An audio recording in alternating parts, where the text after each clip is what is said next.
Hi guys, I listened to a story somewhere and I got myself thinking. I got my mind thinking. Guys, let me tell you, it was a story about desperation, if I should say. Yes, because let me ask you, you want to get married 2 or 3 times, what are you looking for? Does it mean, oh my God, stones are already coming, stones are already coming. Does it mean that you cannot live alone? If you are 56, you can't live alone. Must you get married because your husband has passed on? Is this familiar? Does this sound familiar? You know, God can take your partner away through death.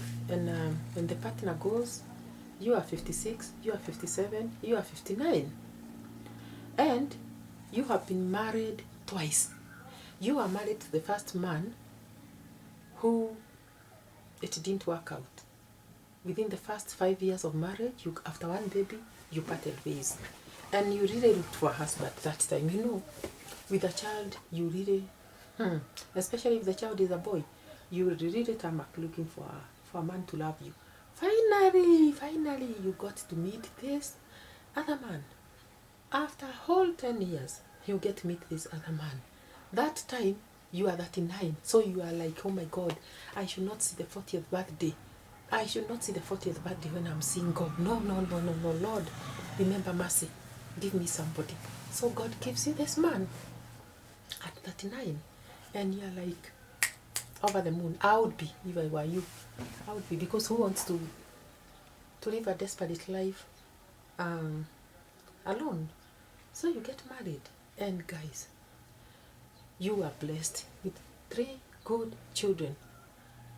3 good children, very bright kids, very handsome, very beautiful children. And you're okay with your man. You're okay with your man. And you are living a good life.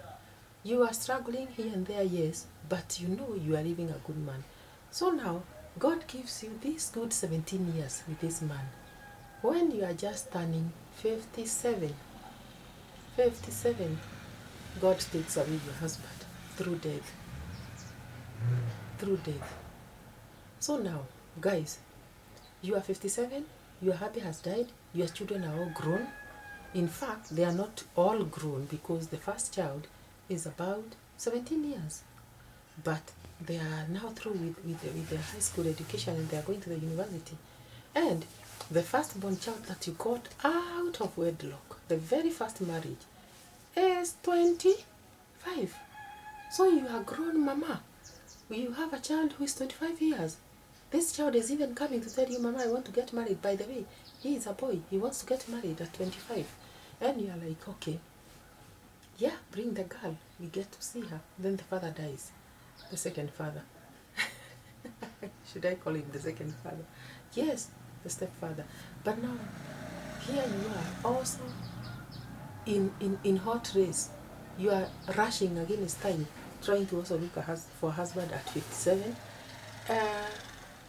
You don't get that husband immediately after death. So the 58th year sets in. You're still looking for a husband. And at the end of your 58th year, you get somebody in church whose wife died. And you're like, it's you who is even approaching this man. You, Sasa, your husband, your wife died. Why can't we stay together? Why can't we get married?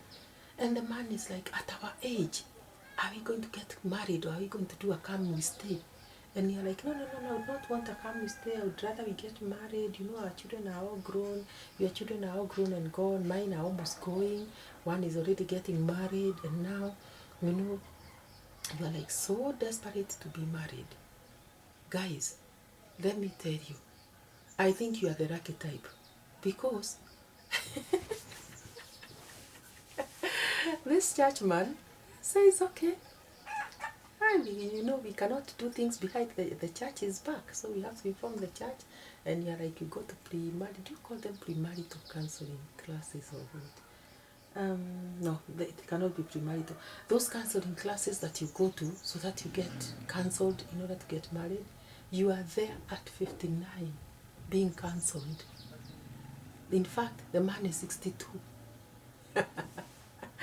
But the man is small-bodied and he looks straight, so he doesn't even, and you know, these men, these days, they are coloring their hair. He doesn't even look old. But you with your weight, hey, you are looking enormous. So, you are the lucky type. You get married to this man. Let me tell you guys, the first year you get married to this man, you are like, the sons are not happy. The sons to this man are not happy. And they come like, Dad, what is this you are doing? What is this you are doing? And they don't even want to speak to you even in that house. In fact, the firstborn son threatens to kick you out. And you're like, I'm your father's wife.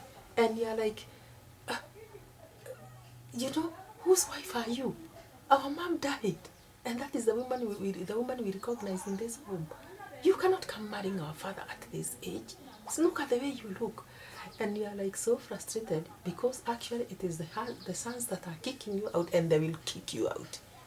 They'll kick you out. They will manage to kick you out. They will. So guys, my question is this. At 59, what are you looking for in marriage? Stones, stones, stones, stones, stones, coming. If I were you, I would just go to that church and just get married to Jesus. Because let me tell you, it is very lonely, yes, to live alone. But you are 60. When you are 60, what are you looking for? Are you just looking for pain? Do you know you are going to get high blood pressure? You are going to get high blood pressure because of the frustrations that you are going to be shown by the man's sons. You are going to die before your time. They'll kick you out the way and come and beat you up. And my question is this. Companionship. If it is companionship, is there any other way to get companionship other than marriage? Because you are getting married at 59. What are you looking for? You are not giving birth to any children. It is just companionship. If it is companionship, why don't you give it to each other with this man that you have found in church or wherever without getting married? Because the sons are going to kill you. The sons are going to kill you. They're not going to allow their father to be married to somebody and all the property is transferred to her. Their mother died and now whatever is their father's is theirs. So they're not going to allow you to come there at 60 and you are saying, this is my husband's property. You know. What? Guys, my take. I usually say my take, but I always invite everybody to go to the comment section and make a sweet comment. Make a sweet comment. But my take is this. Give each other companionship without strings attached. At 59, you also have something that you can call yours. At 60, you already have something that you can call yours. If it is property that is making you get married to this man, I don't think it is wise. But if it is companionship, give it to each other. So, my take is this. Give each other companionship, but don't go getting married to a man who is 62 with sons that are going to beat you up. You are going to die before your time. That is my take. What is yours? Did you remember to subscribe? I know you have already remembered now that I have reminded you. Guys, kindly subscribe to this channel and we'll see you in the next one. Bye-bye.